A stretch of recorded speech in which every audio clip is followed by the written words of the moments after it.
আম্পায়ারের ভুল সিদ্ধান্তে বিরক্তই হলেন জাকের আলী অনেক। রশিদ খানের ওয়াইড বলে আম্পায়ার বললেন লিগ্যাল ডেলিভারি। বিরক্ত হয়েই যেন পরের বলে হাঁকালেন দারুণ এক চার। যদিও এরপর শুরু হলো তার ক্র্যাম্পিং। দুর্দান্ত ব্যাট করা জাকের এদিন অসাধারণ এক ছয়ে বল পাঠিয়েছেন গ্যালারির বাইরে। তিনি যেন এদিন প্রমাণ করে দিলেন কেন দলের ক্যাপ্টেন বানানো হয়েছে তাকে। বাকিটা শুনবো রিপোর্টে। জাকের আলী অনেককে কেন লিটন দাসের ইনজুরিতে অধিনায়কত্ব তুলে দেওয়া হয়েছে সেটা তিনি প্রমাণ করে দিলেন এবার। অনেকেই তাকে ডাকেন তামিল হিরো বলে।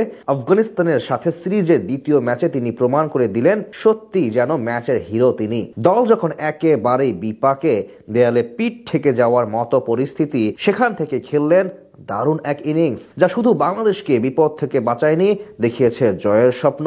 জাকের কেন নিজের উপর সবসময় ভরসা রাখতেন সেটা এই ইনিংসেই করেছেন প্রমাণ। এই ইনিংস যেন ম্যাক্সওয়েলের মতো হিরোইক। বিশ্বকাপে ইনজুরি নিয়ে যা করেছিলেন ম্যাক্সি, সেটাই হয়তো করতে চান জাকের। যদিও ক্র্যাম্পিং হওয়ার পর আর ব্যাট করতে পারেনি, তবে ম্যাচে তিনি যা করেছেন সেটা একজন পারফেক্ট লিডারের দারুণ উপহার। জাকের নাকি ছয় মারতে জানেন না, এই নিয়ে কত সমালোচনা হয়েছে এশিয়া কাপ জুড়ে। তবে এদিন সবাইকে ভুল প্রমাণ করে দেন তিনি। শুধু ছয়ই হাঁকাননি, বরং বল পাঠিয়ে দিয়েছেন মাঠের বাইরে। ম্যাচে তখন অষ্টম ওভারের খেলা চলছিল। বোলিং করতে আসেন আফগানিস্তানের সবচেয়ে অভিজ্ঞ ক্রিকেটার মোহাম্মদ নবী। তবে ওভারের দ্বিতীয় বলে তাকে কোনো পাত্তাই দিলেন না জাকের। নবীর বলে তিনি খেললেন দারুণ এক শট, আর তাতে অবাক সবাই। শুধু মাঠের বাইরে গিয়ে ছয় হয়নি, একেবারে গ্যালারির বাইরে চলে গেছে বল। ডাউন দ্য ট্র্যাকে করা শট ছিল যেন দেখার মতো।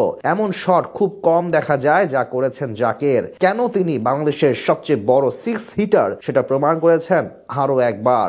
যদিও এই এক ছয়ে থেমেছিলেন না তিনি, যেহেতু তার একটা রাগ রয়েই গেছে সবার প্রতি। সমালোচনা তো আর কম হয়নি, জাকের নাকি ছয় মারতে জানেন না। পরের ওভারে আব্দুল্লাহ আহমদ জায়ের দারুণ এক ডেলিভারি এবার ফ্লিক শটে পাঠিয়ে দিলেন মাঠের বাইরে। দুর্দান্ত ব্যাট করছিলেন জাকের, তবে ভাগ্য সহায় হয়নি তার। 11তম ওভারেই ঘটে যত বিপত্তি। রশিদ খানের প্রথম বল ছিল গুগলি, ওয়াইড ভেবেই ছেড়ে দেন তিনি। তবে বেরসিক আম্পায়ার যেন একমত হয়নি তার সঙ্গে। তিনি জানিয়ে দিলেন লিগ্যাল ডেলিভারি। ব্যাপারটা ভালোভাবে নেয়নি জাকের, প্রকাশ করেন নিজের বিরক্তি। যদিও আম্পায়ারকে কিছুই বলেননি, তবে তাই বলে নিজের ভেতরের জিদ কমিয়েও ফেলেননি। ওভারের চতুর্থ বলেই হাকান দারুণ এক বাউন্ডারি শট ছিল দেখার মতো। হাঁটু গেড়ে যেভাবে ব্যাট করেন সেটা সত্যি প্রশংসনীয়। যদিও ভাগ্য খারাপ ছিল তার, সেই শট খেলার সাথে সাথেই ইনজুরির জন্য পড়ে যেতে হয় তাকে। হয়তো এদিন একাই জয় তুলে আনতেন জাকের, তবে এই ইনজুরির কাল হয়ে দাঁড়ায় তার জয়ে। শুয়েছিলেন কিছু সময়, এরপর একটু চিকিৎসা নিয়ে উঠে দাঁড়ান। তবে অবস্থা ছিল কিনা খেলার সেটাও প্রশ্ন, কারণ পরের বলে আউট হয়ে যান জাকের। শেষ পর্যন্ত 25 বলে 32 রান করে বিদায় নেন দলের অধিনায়ক।